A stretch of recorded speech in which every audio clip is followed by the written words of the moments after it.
오늘 말씀 봉독하겠습니다. 이사야 49장 1절부터 7절 말씀입니다. 다 같이 한 목소리로 합독하겠습니다.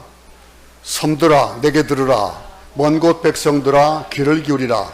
여호와께서 태에서부터 나를 부르셨고 내 어머니의 복중에서부터 내 이름을 기억하셨으며 내 입을 날카로운 칼같이 만드시고 나를 그의 손그늘에 숨기시며 나를 갈고 닦은 화살로 만드사 그의 화살통에 감추시고 내게 이르시되 너는 나의 종이요 내 영광을 내 속에 나타낼 이스라엘이라 하셨느니라. 그러나 나는 말하기를 내가 헛되이 수고하였으며 무익하게 공연히 내 힘을 다하였다 하였도다. 참으로 나에 대한 판단이 여호와께 있고 나의 보응이 나의 하나님께 있느니라.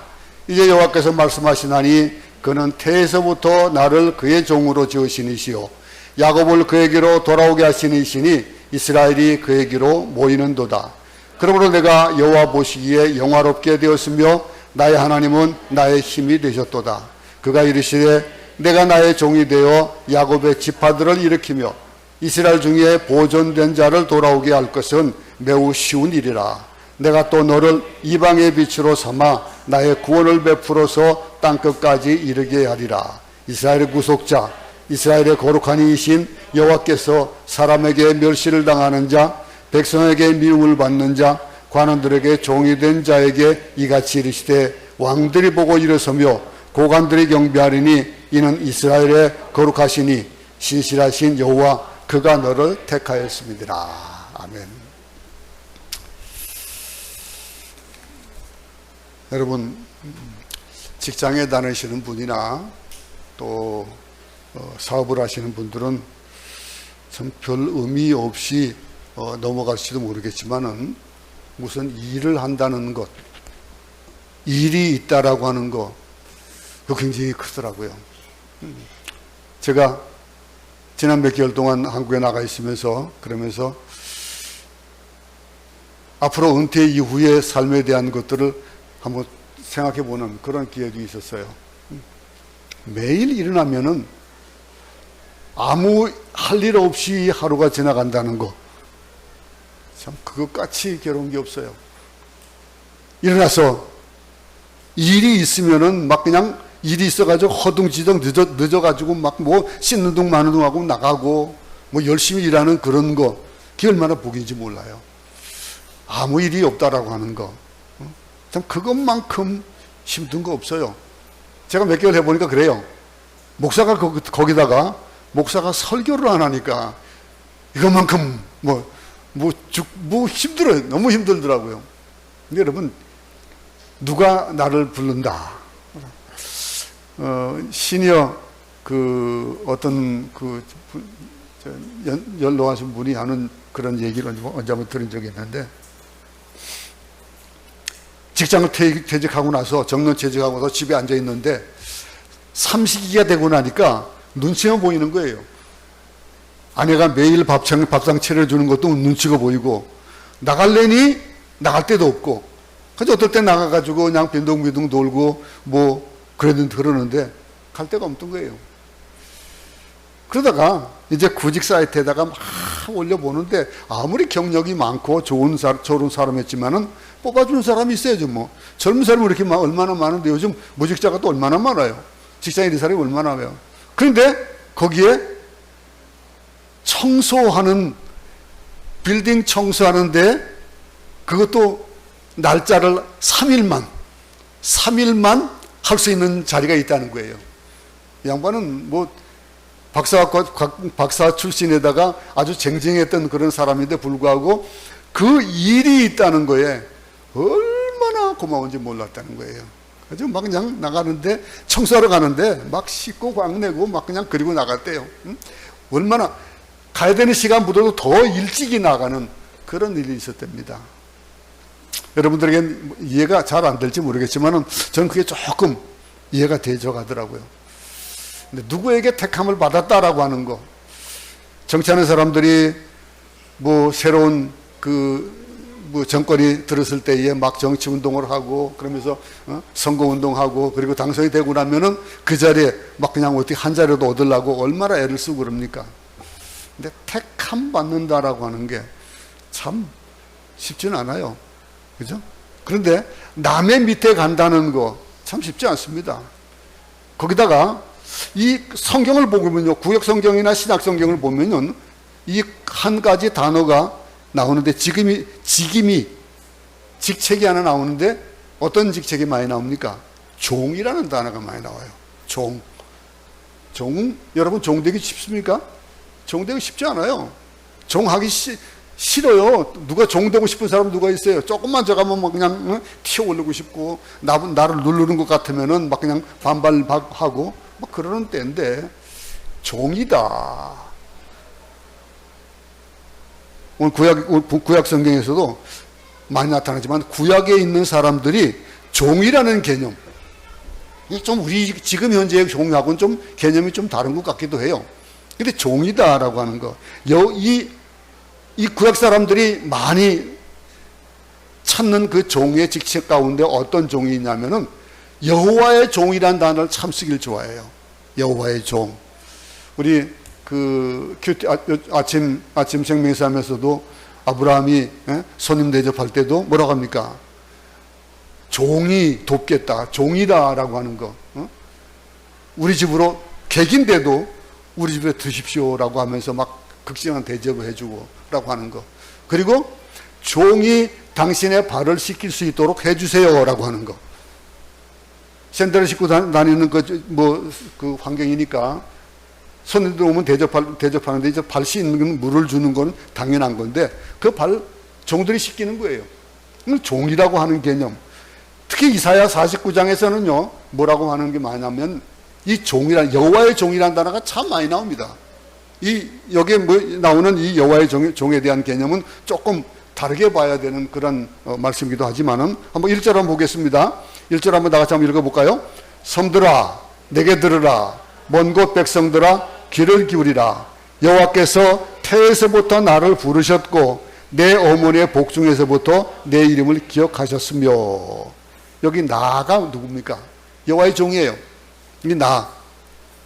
구약에서 때때로 여호와의 종, 그 말 대신에 여호와의 사자라는 얘기를 많이 씁니다. 여호와의 종, 여호와의 사자. 여호와의 사자는 누구예요? 가끔 천사를 의미하기도 하지만은 하나님의 일을 하는 사람, 하나님의 종. 여호와의 사자는 어떨 때는 또 그것이 선지자가 될 때가 있고 어떨 때는 왕이 될 때가 있고 그렇습니다. 이 여호와의 사자가 된다라고 하는 거. 그 천사도 아니고 어떤 때 인간도 아닌 독특한 개념으로 이해를 해야 될 거예요.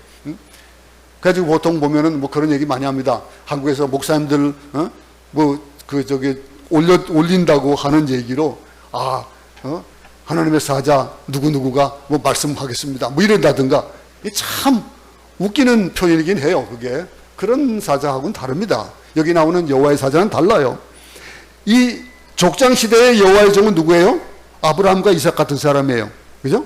족장 시대의 여호와의 종은 그런 사람이고 또 출애굽 시대의 여호와의 종이 누구예요? 모세를 뭐 특별하게 될 수 있을 거예요. 모세나 여호수아 같은 사람. 예? 그리고 왕정 시대의 여호와의 종은 또 누가 될 수 있을까요? 다윗 왕이라든가 솔로몬 왕. 그런 사람이 여호와의 종이라고 일컬 수가 있습니다. 여호와의 종이다. 여러분, 종이다라고 하는 것.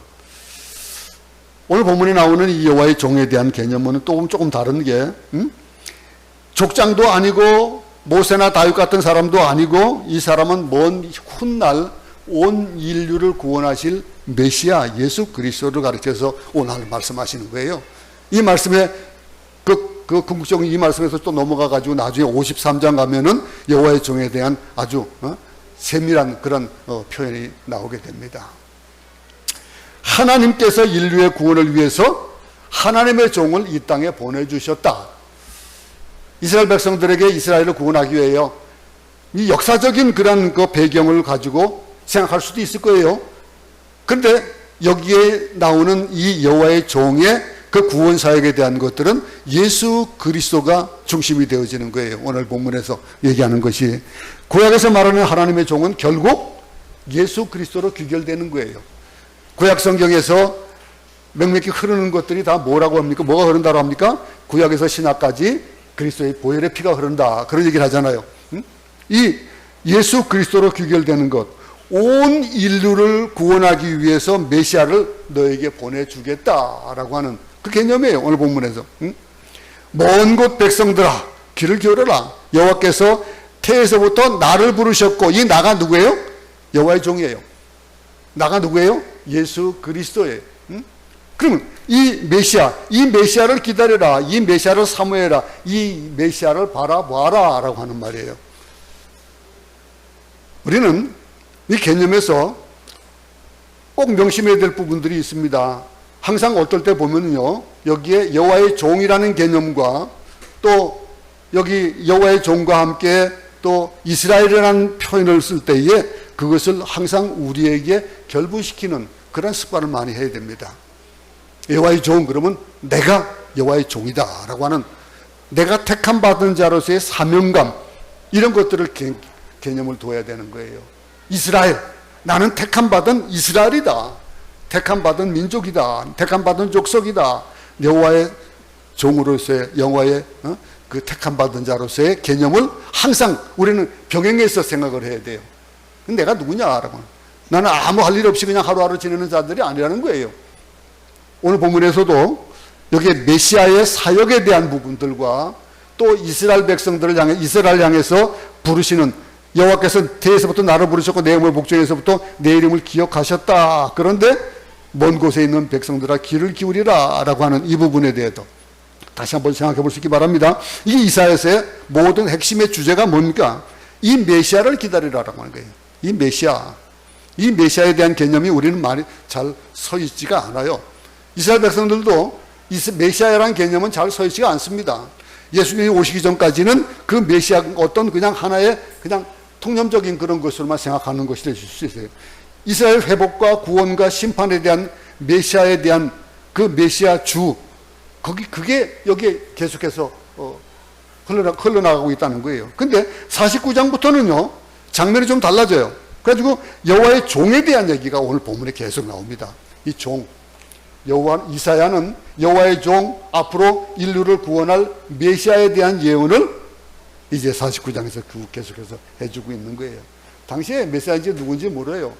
메시아가 어떤 분으로 올지. 왜냐하면 지금 현재 낭장당하고 있는 것이 포로 생활을 하고 있습니까? 나라를 잊어버리고 남의 나라에 속박으로 있으니까 이것 당장 구원해지는 그런 메시아로만 생각하는 거예요. 예수님 모실 때도 마찬가지였어요. 예수님 모실 때도 호산나 다윗의 자손이요 라고 하면서 예수님이 입성하실 때도 막 만세를 부르고 난리를 부렸습니다. 그리고 심지어는 제자들조차도 예수님을 누구로 생각했냐면은 역사적인 구원자인 메시아를 생각했던 거예요. 그래서 나라를 전복하고 그리고 자기들의 포로 생활에서 구원해 줄 자로 생각했던 것이, 실제는 예수님의 제자들조차도 그렇게 생각했으니까 이들이 그랬어요. 근데 이 사람들의 개념을, 이 메시아에 대한 생각을 하게 되는 건데, 1절에서 말하고 있는 게 뭡니까? 섬들아 라고 하는 건, 여기에 이사야가 얘기하는 그 섬들이당 지중해 연안의 크고 작은 그 섬들을 얘기하겠죠. 먼 곳 백성들은 뭘까요? 이스라엘 백성들, 이스라엘뿐만 아니라 이스라엘을 중심으로 있는 크고 작은 멀리 있는 나라까지도 지금 그 얘기를 하고 있는 것이고, 우리에게 지금 적용해 본다면은 여기에 먼 곳 나라들, 이 먼 곳 백성들이 뭘까요? 우리에게는 이방인들, 복음 듣지 않은 자들이 여기에는 우리가 영적인 해석을 할 수가 있는 겁니다. 그러니까 다시 말해서 이것은 하나님의 예언이 이스라엘을 넘어서 지중해 연안의 모든 나라까지 적용되어지고 땅끝까지 이루어지는 그 의미가 포함되어 있는 거예요. 하나님 말씀은 이스라엘에서 시작이 되었지만은 이스라엘만 머물지 않는다. 너희들이 생각하는 이 메시아, 그 이스라엘 땅에서만 국한되어지는 것이 아니고 세계로 뻗어가는 그 메시아. 2000년이 지난 지금의 이 복음이 어떻게 됐습니까? 그 땅끝이 당시의 사람들이 생각했던 땅끝은 겨우 그냥 스페인 정도, 서바나 정도가 땅끝으로 생각하는 그런 정도였거든요. 그러니 지금 보세요. 지금 우리는 어떤 시대를 살아갑니까? 우리에게 있어서 이 복음이 어떻게 펼쳐졌는지, 이 복음이 펼쳐지면서 그러면서 우리나라에 복음이 들어가게 된 것도 어떻게 들어갔는지 한번 생각해 보시기 바랍니다. 지금은 이 복음이 이슬람권에도 또 공산권에도 심지어 미전도 종족에까지 복음이 들어갔다는 거예요. 여러분, 귀를 기울이라. 어떨 때 귀를 기울이라는 말을 씁니까? 아주 굉장히 중요한 말을 할 때에 귀를 기울이라 그러죠. 귀를 기울이라. 중요하단 말이에요. 여호와의 종 메시아가 이 땅의 구원자로 태어나는 것이 너무 중요하기 때문에 이렇게 강조하는 거예요. 여호와의 종 어디서부터 왔다고요? 오늘 1절에 보세요. 이 어머니의 태중에서부터 부름을 받고 선택을 받았다. 메시아는 어머니의 복중에서 부름을 받았다라고 이렇게 표현하고 있습니다. 성년이 되어서 메시아가 된 게 아니에요. 어떤 그 자유주의 신학자들은 메시아 의식을 예수님께서 가지게 된 것이 성년이 되어서 가졌다. 이런 그 얘기들을 많이 하고 있거든요. 그 단호하게 49장에서는 그것을 틀렸다라고 얘기하고 있는 거예요. 성경을 보면요, 어머니의 자궁에서부터 하나님께서 부르셨다라고 하는 거, 하나님의 선택하셨다라고 하는 거, 하나님께서는요, 우리가 다 성장한 후에 부른 것이 아니고, 저는 목사가 30대 후반에 목사가 됐습니다. 그러면 그 전에, 그때에 나를 목사로 하나님이 부르셨냐 이거예요. 아니다 이거죠. 나는 태어나기 전에, 창세 전에 예정이 되어져 있고 예지가 되어져 있던 것이라는 거예요. 그러니 하나님께서 우리를 부르실 이때에 태중에서부터 우리를 선택하고 이 땅에 보내주셨다라고 하는 것. 그런 의식을 가지고 살아가기 바랍니다. 나는 그렇게 중요한 존재들이에요. 여러분도 이 땅에 살아가면서 난 아무것도 할 줄 모르고 나는 어디에 누구에게 무슨 어떤 영향력도 끼칠 수 없는 그런 위치에 있다고 생각하지 마시고요. 그만큼 여러분 개인이 나 한 사람 한 사람이 그렇게 중요한 사람들입니다. 하나님께서 택한 사람이라는 거예요. 이 놀라운 것, 놀라운 은혜를 생각해 보면은 여러분 나도 뭐 어떻게 부르르 떨 수밖에 없는 거예요. 그렇게 그런 개념을 가지지 않았기 때문에 지금 크리스찬들이 욕을 먹고 크리스찬다운 삶을 살지 못하는 건데, 이런 나를 택하신 그 택하심에 대한 확실한 확신이 있다면은 내가 사는 삶이 어떤 삶이 되냐 이거예요. 어떤 삶을 살겠냐 이거예요. 세상에 그리스도인으로서 살아간다는 것이 그만큼 중요하다는 거예요. 우리가 어떻게 사느냐에 따라 가지고 우리의 그림자는 나타나게 되어 있습니다. 우리가 어떻게 걷느냐에 따라서 우리의 풋프린트는 찍히게 되어 있어요. 그 결과를 보면서 왜 이렇게 됐지? 내가 그렇게 걸었고 내가 그렇게 살았기 때문에 그런 그림자가 나타나고 내 풋프린트가 그렇게 찍혀졌다는 거예요. 그걸 명심할 수 있기 바랍니다.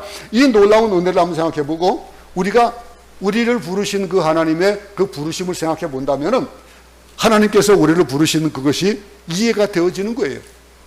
왜 이 땅에 부르셨을까? 나를 모태에서 붙어 있을 때 나를 아시고 부르셨다? 참 놀라운 사건인데 한번 생각해 보시기 바랍니다. 나를 왜 부르셨을까? 작은 의미로 나를 왜 필리핀에 부르셨을까? 나를 왜 경영교회 보내셨을까? 생각해 볼 수 있기 바랍니다. 하나님께서 모태에서부터 우리를 사랑하셨기 때문에 부르셨다라고 하는 거. 택함 받고 택했다는 건 뭐예요? 선별됐다는 거예요. 그런 것을 얘기하는 거예요. 그래서 이어서 2절 한번 다 같이 한번 읽어보겠습니다. 시작. 내 입을 날카로운 칼같이 만드시고 나를 그의 손 그늘에 숨기시며 나를 갈고 닦은 화살로 만드사 그의 화살이 통에 감추시고. 하나님께서 메시아를 어떻게 양육하시고 메시아에게 어떤 권능을 주시고 또 메시아를 어떻게 보호하는지를 설명해 주고 있어요. 보세요. 첫 번째는 하나님께서 메시아의 입에 뭘 줬다고요? 날카로운 칼 같은 말씀을 주겠다 그랬습니다. 말씀을 준다. 여러분, 나는 성경도 많이 암송 못했고 나는 믿은 지도 얼마 못됐고 그러는데 내가 전도를 어떻게 해요?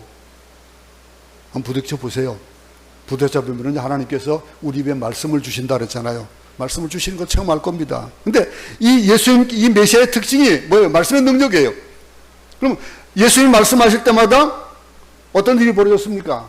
병든 자들이 일어나고 귀가 열리고 눈을 뜨고 희망이 생기고 죽은 자가 살아났어요. 이 예수님에 대해서 하나님께서 메시아의 입에 능력 있는 말씀을 주신다라고 하는 것. 첫 번째 우리에게 적용점을 가질 수 있기 바랍니다. 내가 나를 부르셨다. 그러면 하나님께서 내 입에 말씀을 주신다라고 하는 것. 또 두 번째 보겠어요. 이 나를 그의 손 그늘에 뭐 한다며? 숨기시며 그랬습니다. 숨기시고 보호하겠다라고 하시는 거예요.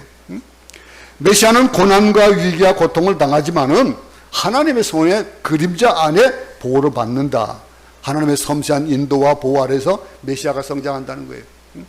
그리고 원수의 올무와 또 악인의 덫을 피해가면서 피난처로 인도해 주시는 그 하나님의 인도하심이 있다라고 하는 것. 아무리 힘들고 어려워도 예수 그리스도를 믿는 그 믿음 안에서 살면서 믿음의 생활을 하기가 쉽지가 않지요. 근데 그 믿음의 생활을 해나가면서 하나님께서 항상 우리를 보호하신다는 거예요. 여러분들이 자녀가 어디를 갔는지 막 그냥 잘 보호하고 계시죠? 그죠? 그냥 알아서 잘 자라라고 할 수 모르겠습니다. 아들이 어느 정도 커서 자기를 컨트롤할 수 있는 능력이 있다면은 모르지만 그렇지 않을 때는 자녀들을 어떻게 합니까? 항상 보호하는 불꽃 같은 눈으로 감찰할 수밖에 없어요. 무엇을 하는지 무엇을 보는지. 요즘 같은 경우에는 뭐 애들 핸드폰을 끼고 살고 그러니까 얘가 뭘 보나? 여러분 아마 여러분 가운데 가끔 한 번씩은 자녀들의 컴퓨터 한번 들여다보지 않은 사람 없을 겁니다. 그래 봐야 돼요. 근데 이런 것들 보호하는데, 그런데 그것이 지적하기 위한 것이 아니고 뭐예요? 그를 보호하기 위한 것이 돼야 된다는 거예요. 잘못된 것을 지적하기 위한 것이 아니고 숨기시고 보호하는 것. 메시아의 이 땅에서의 사역은 짧았습니다. 3년밖에 되지 않는 사역이었지만은 그러나 항상 보면은 하나님의 보호하심이 있었다라고 하는 것. 그렇다면 우리의 삶도 우리를 하나님께서 택하셨고 우리를 메시아적인 삶을 살아야 된다면은 우리도 동일하게 이것이 적용되어진다는 것이 오늘 이 본문의 2절의 말씀이에요. 또 메시아는 뭐라고 했습니까? 갈고 닦은 뭐 같다고 그랬습니까? 화살 같다 그랬습니다. 화살에 뭉퉁하면 어떻게 될까요? 박힐까요? 안 박혀요. 근데 그것이 갈고 닦은 그런 화살 같다요. 그렇게 표현하고 있습니다. 이 하나님의 무기가 되는 거예요. 우리가 나는 아무렇지도 않게 얘기를 했는데 그런데 그 말씀이 화살이 돼가지고 가슴을 찔러서 내가 하나님 앞에 돌아오는 그런 계기가 됐다라고 하는 그런 경험을 하는 그런 간증을 하는 분들 많이 있지 않습니까? 그거는 전한 사람은 몰라요. 하나님 말씀을 전하고 그것이 무기가 되게 하는 것은 예수 그리스도 하나님께서 성령께서 그것을 무기가 되게 하신다는 거예요. 오늘 우리에게 동일하게 이게 세 가지 적용할 수 있는 겁니다. 날카로운 칼 같은 말씀을 우리 위해 주셨다. 그렇다면은 그 말씀이 바른 말씀이 되기 위해서 우리는 항상 그 말씀을 읽고 그것을 내 것을 만들어 나가야 되는 거예요. 그런 의미도 또 알아가는 겁니다. 그리고 숨기시고 보호하신다. 근데 우리가 매일 숨기시고 보호하신다는 그렇다고 해가지고 함부로 막 나다리고 그럴 수는 없잖아요. 이 일들 우리에게도 의무가 있이 화살 같다, 가는 화살 같다. 항상 무딘 날이 아닌 정말로 잘 갈려진 화살 같은 그런 삶을 살 수 있기 바랍니다. 어디 가서고 예수 그리스도의 무기로서 하나님의 무기로서의 그 역할을 다하는 우리도 되기 바랍니다. 이어서 3절 한번 보겠습니다. 내게 이르시되 너는 나의 종이요 내 영광을 내 속에 나타낼 이스라엘이라 하셨느니라. 이 말씀 가운데 하나님의 종인 이스라엘의 모습이 있습니다. 여기서 이스라엘은 참 이스라엘이신 메시아를 말씀하고 있어요. 그렇지만 메시아가 어떤 일을 겪습니까? 모진 고난을 받고 모진 고통과 순환과 역경을 겪어요. 그 일들을 이 겪어나가는 것에 대해서 또 이어서 4절에 한번 말씀을 한번 다 같이 한번 읽겠습니다. 시작. 그러나 나는 말하기를 내가 헛되이 수고하였으며 무익하게 공연히 내 힘을 다하였다 하였도다. 참으로 나에 대한 판단이 여호와께 있고 나의 보응이 나의 하나님께 있느니라. 근데 메시아의 특징은 자기의 하는 일이 헛수고라고 느낀다는 거예요. 메시아처럼 사는 사람들, 우리는 메시아처럼 사는 사람이 되어야 된다고 말씀하면서 우리를 돌아보잖아요. 그런데 우리 삶 속에서 보면요, 내가 괜히 일하는 거 아니야? 응? 내가 이거 죽을 고생을 했는데 나를 알아준 사람 아무도 없어. 응? 요즘은 뭐 우리가 지금 이제 코비드 때이기 때문에 식사를 같이 하는 일들을 하다가 못 하다가 이제 식사를 하고 있습니다. 근데 식사 당번은 우리가 지금 이제 인원이 얼마 안 되니까 수고하는 사람이 적어요. 매일 고생하는 사람만 고생해요. 그래도 우리가 한전이 있을 때는 그 인원이 많이 있다 보니까 그 구역별로 식사를 준비를 해도 그렇게 힘들이지 않게 그냥 기쁘게 그 일들 했는데 요즘은 한두 명 해야 돼요.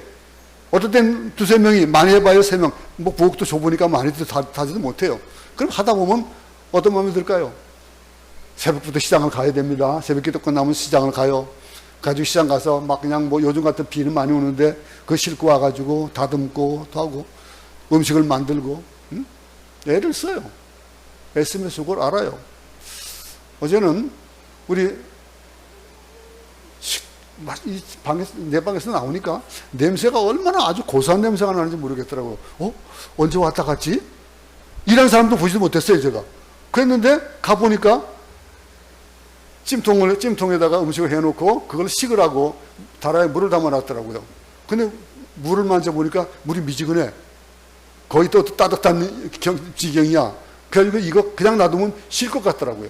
그래가지고 그 물을 부어내버리고 새물을 붓고 이 부피를 제가 제대로 잘 모르잖아요. 그래서 여자들이 하니까 잘 몰라가지고 물을 부어놓고 그 위에다가 찜통을 올려놨는데 이게 그냥 넘치는 거예요. 그래서 내 바지를 다 젖어버렸어요. 근데 이런 수고를 하면서 야, 이거 애 많이 썼겠다. 여자들 하는 일이 이렇게 힘들겠구나 라고 하는 걸 느꼈어요. 그럼 이런 일을 하고 나서 나 혼자 하는 이런 일을 하는데 나 알아주는 사람 아무도 없어. 다 알아줘요. 우리가 몰라줘도 하나님은 알아주시는 거예요. 근데 오늘 보니까 메시아적으로 사는 사람, 메시아적인 의미를 가지고 사는 사람도 이른다는 거예요. 하나님, 여호와의 종은 하나님을 위해서 십자가를 지고 피를 흘리며 죽어야만 했거든요. 예수님께서 할 수만 있다면 이 잔을 내게서 옮겨달라고까지 말씀하셨어요. 아무도 쳐다보지 않았습니다. 하나님께도 버림받았다고 느낄 정도로 메시아는 고독하고 외롭게 살았습니다. 엘리 나마 사박다니, 어찌하여 나를 버리시나이까? 그런 고백을 하는 그 고백 가운데서도 아무 이유 없어 보였던 그 사건의 결과는 어떤 결과를 만들어냈습니까? 지금 시간 여러분들이 이 자리에 앉아있는 결과를 만들어냈습니다. 우리 입에서 하나님을 찬양하는 찬양이 나오게 하시고 우리가 예배드리는 예배가 되게 하신 거예요. 인류의 모든 죄를 구속하고 구원과 회복을 가져오게 되는 결과가 나타나는 거예요. 이스라엘 백성들은 아마 이 말을 들으면서도 이 당시의 사람들은 그렇게 이 의미를 제대로 참 파악하고 있을지 모르겠습니다만서도 지나놓고 보면 보세요. 4절에 뭐라고 합니까? 내가 헛되이 수고했으며 무익하게 공연히 내 힘을 다했다 해도다. 참으로 나에 대한 판단이 여호와께 있고 나의 보응이 나의 하나님께 있느니라. 이렇게 기록하고 있습니다. 여러분, 내가 뭔가 헛수고만 했구나. 내가 힘을 쏟아 부었지만은 아무것도 된 일이 없고 그 헛수고만 했구나. 그러나 오늘 보니까 여호와께서 나를 제대로 판단해 주시고 내 하나님께서 내게 적절한 보상을 주신다. 손에 잡히는 거 아니에요. 오늘 여기에 보상에 대한 것들 손에 잡히지 않습니다. 우리 눈에 즉시 보이지 않는 것일 수도 있어요. 물론 하나님 하시는 일이 즉시 보상으로 돌아올 때도 있어요. 이런 일도 그냥 푸념같이 하는 기도도 하나님께서 들어주실 때가 있어요. 근데 이 일들 하나님께서는요, 하나님을 일컬 때 뭐라고 하냐면 의의 재판관이라는 얘기를 잘합니다. 재판관이 뭡니까? 옳고 그름을 가르는 거예요. 그러니 하나님의 종의 헌신을 평가하시고 승리의 개성가를 부르게 하시는 것도 하나님이 하시는 일이라는 거예요. 이런 것들을 안다면은 우리가 메시아적인 삶을 살면서 어떻게 그렇게 아무도 못 알아주구나, 내가 괜한 일을 했구나라고 생각할 수 있겠냐 이거죠. 어떻게 보면 세상 사람들이 헛짓이라고 말하는 이 무의미한 것들, 이런 일들을 우리는 열심히 해나가는 겁니다. 여러분들은 얼마나 하나님의 일을 이런 개념으로 하고 있습니까? 택한 백성들로, 택한 사자로, 한 나라의 대사가 되면은 어떻게 합니까? 한 나라의 그런 대통령이 허락해 준 그 권위를 가지고서 나아가서 일을 하는데 헛된 일을 하는 그 대사관의 영상 안에서 헛된 일을 해가지고 막 그냥 이상한 소문만 일으키는 그런 대사들도 없잖아 있어요. 그럼 누구 얼굴을 깎아내리는 겁니까? 우리도 택한 자라는 거예요. 우리를 택하심이 못해서부터 택했다는 거예요. 이 여호와의 종, 누군가 그런 헌신과 희생을 했기에 가난한 자들과 병든 자들과 희망이 없는 자들이 꿈을 갖게 되었다라고 하는 거예요. 하나님께서 그 사람을 다시 세우신다는 거예요. 여러분, 우리나라 한번 생각해 볼 수 있기 바랍니다. 아무리 뭐 백이민족이고 그래도 여러분 한번 생각해 보세요. 우리 이제 아이타들 그 산에 그 이제 우리가 비행하고 가고 또 성교를 가성에 가보면은 어떻게 살아갑니까?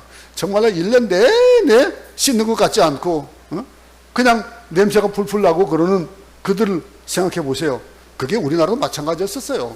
아무리 백이민족이라 하더라도 우리도 농촌 가면은 꺼지재한 한복, 신 한복이지만 그냥 때가 탄 거 입고, 그리고 정말로 전쟁에 얼마나 많은 아이들이 고아가 되고 그런 어려움을 겪었습니까?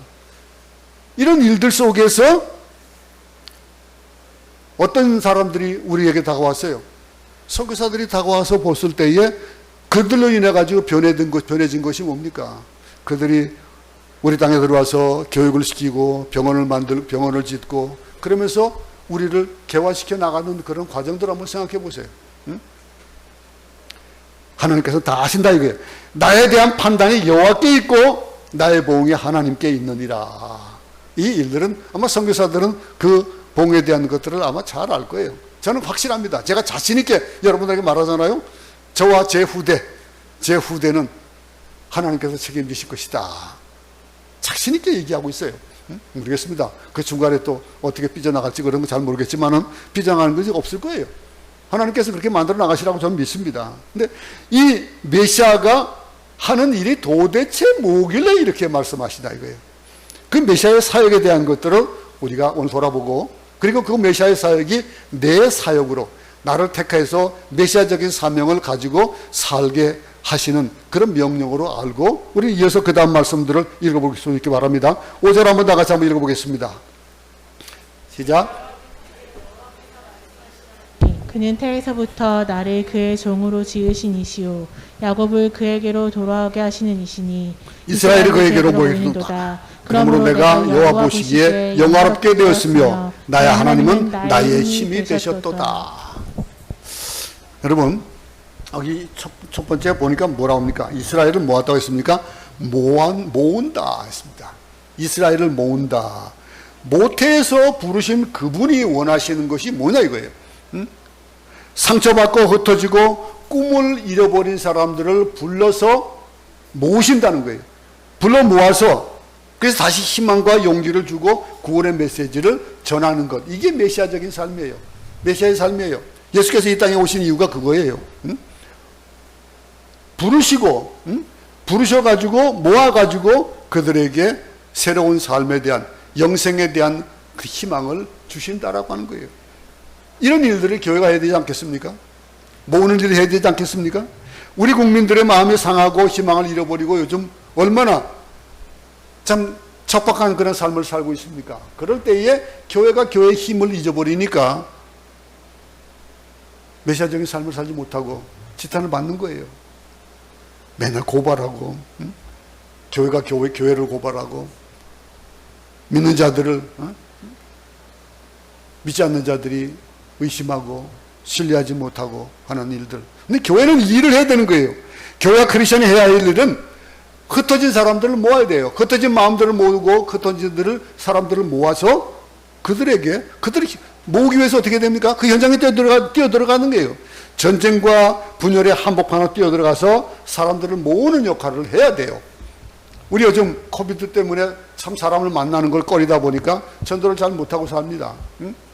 근데 우리가 해야 될 일들이 뭘까요? 당장 우리가 마땅히 해야 될 일들이 우리 주위에 그들에게 얼마나 우리가 전도하면서 하는지를 한번 생각해 볼 수 있기 바랍니다. 모은다라고 하는 거. 그 능력을 하나님께서 우리에게 주셨어요. 이거 보면 그랬잖아요. 사람들을 이스라엘을 모은다라고 하는 거. 누구를 비판하고 누구를 고발하고 소리 지르는 일을 예수님이 하시는 거 봤습니까? 예수님이 하시는 일은 그게 아니에요. 불러서 그들을 치유하시는 일들을 예수님이 하시는 거예요. 이 교회가 해야 되는 일이고 믿는 자들이 해야 되는 일이에요. 예수님은 어머니 같은 분이시기도 하고 또 타락한 자녀를 가슴에 품는 아버지의 마음이 있는 분이 바로 예수님이에요. 그분이 메시아예요. 그 메시아가 오셔서 우리는 그 특혜를 받은 자들이에요. 그 특혜를 받았기 때문에 우리 받은 특혜들을 나누고 우리가 메시아적인 삶을 살아야 된다라고 하는 거예요. 그걸 오늘 얘기해 주는 거예요. 그러니 누구든지 예수 믿게 오면은 위로를 받는다라고 하는 얘기하잖아요. 누구든지 예수 믿는 사람, 누구든지 이스라엘에게 오면은 위로를 받아야죠. 누구에게 가면은 누구 집사님에게 권사님에게만 가면은 권사님과 얘기만 하면은 내 마음이 참 푸근해져요. 그런 얘기 들어야 되지 않겠어요? 응? 누구만 만나면 좋아요 라고 한다든가. 응? 교회가 그 일을 해야 되고. 이게 메시아예요. 메시아는요 심판하는 존재가 아닙니다. 심판하는 존재가 아니고 회복시키는 존재가 메시아고 또 교회예요. 여러분 우리는 지적을 참 잘합니다. 쉬운 대로 뭐 그런 얘기 하잖아요. 손가락이 남에게 하나 가지만은 내게는 세 개 돌아온다 그러잖아요. 예? 지적하는 거 우리 그리스도인이 해야 될 일이 아니에요. 칭찬하면 고래가 춤춘다 그러는데, 예? 우리는 칭찬에 대한 거, 남들이 위로받고 나를 통해서 평안함을 얻어야죠. 그런 일을 해야 되는 거예요. 그러니 여호와의 종은 자신이 어디에서 부름을 받든지 아는 거예요. 그거 알고 그리고 하나님께서 자신을 보호해 주신다는 사실도 알아요. 이렇게 능력을 주시는 것도 알아요. 앞에서 봤듯이 말씀의 능력과 정말 날카로운 말씀으로 그들의 심령을 쪼개고 남음이 있어야 되는 거예요.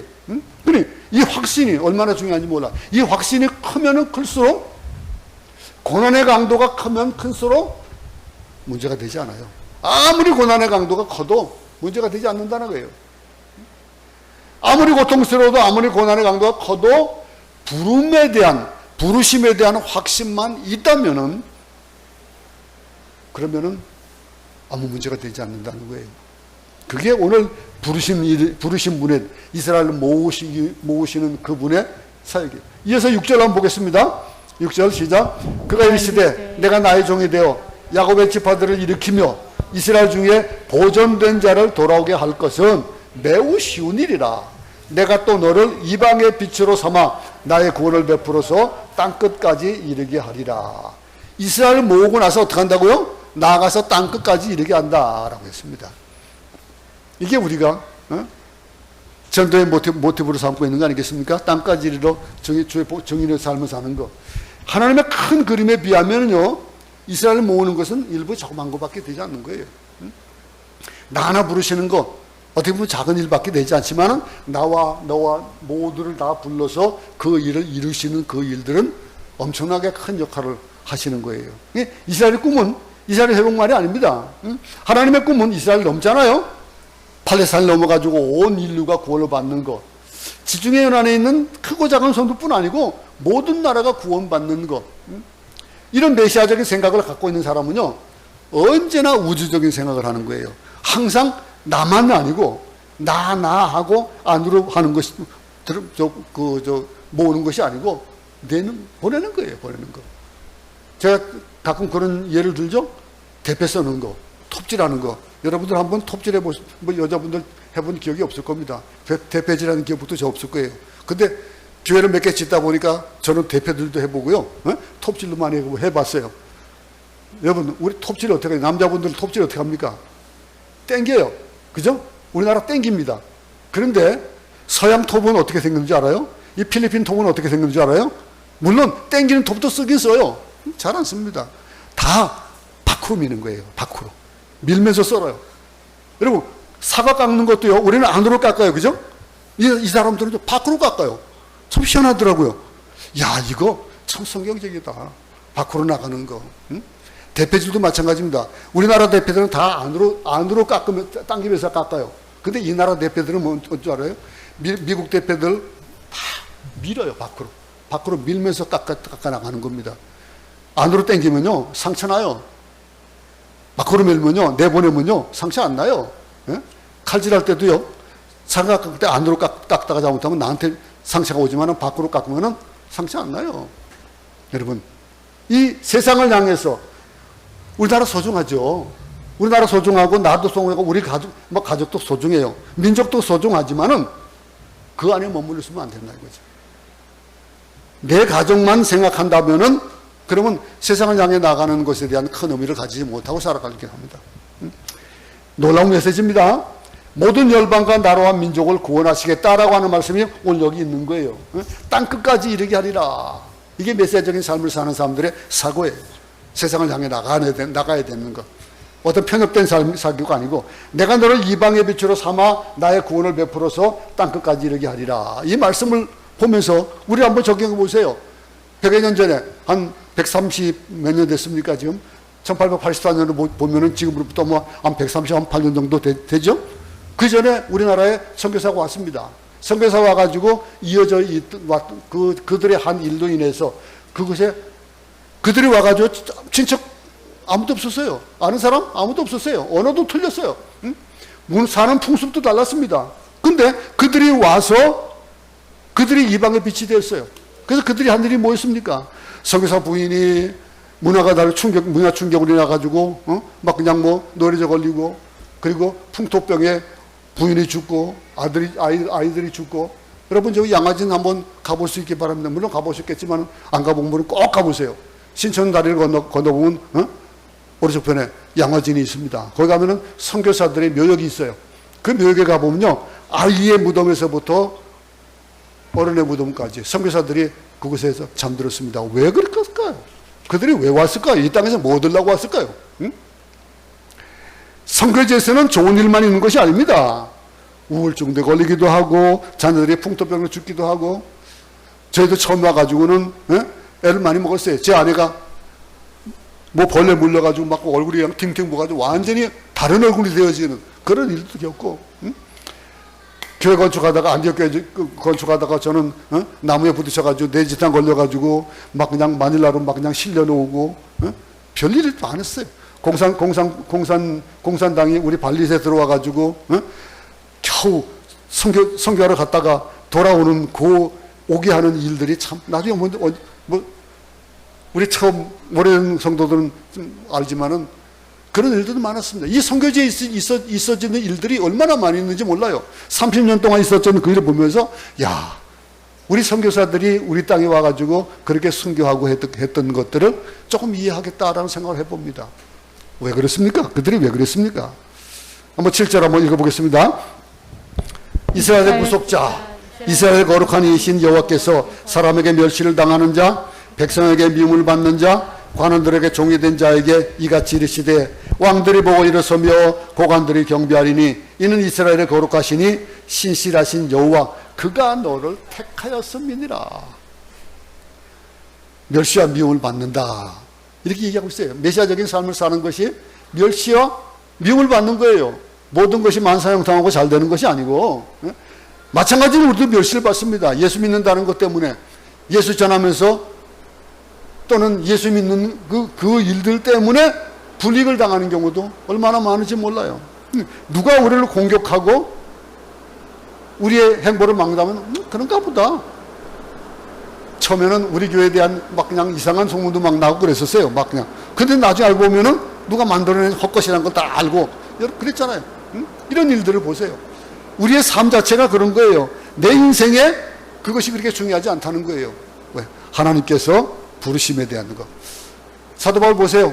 그러나 옥에 가셨습니다. 죄수가 되었습니다. 그러나 하나 개의치 않았어요. 그가 이 로마로 죄수의 신분으로 로마로 갈 때 그에게 어땠습니까? 로마도 보아야 하리라 라고 하는 그 사명이 있었던 거예요. 그거 하나예요. 다른 거 없었어요. 하나님께서는 창세전에 우리를 택하셨다 했습니다. 거룩하고 흠이 없게 하기 위해서 우리를 예정하시고 양자로 삼으셨다고 에베소서 1장에서 말하고 있지 않습니까? 여러분 말씀을 맺겠습니다.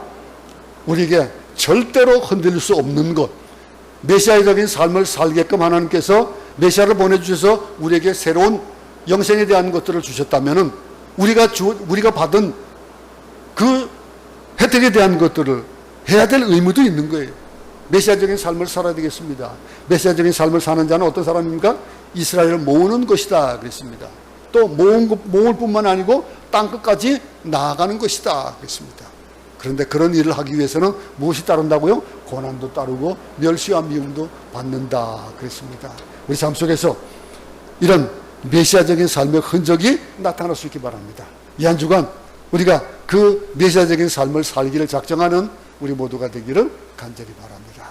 우리 다 같이 말씀을 생각하면서 잠시 한번 기도하겠습니다. 하나님께서 나를 택해 주셨는데 그 구속자 이스라엘의 거룩한 이가 우리에게 말씀하셔 주셨는데 우리는 어떤 사명을 살아야 될 것인가? 나는 메시아의 사역으로 이스라엘 모으는 일에 어떻게 사용되어질 것인가? 또 모으고 나가서 땅까지 이르는 그 일에 나는 어떻게 사용되어질 것인가? 그 가운데 혹시 멸시와 미움이 있다 할지라도 그것을 잘 이겨나가야겠다라고 하는 각오로 우리 한번 다 같이 한번 기도를 드리겠습니다.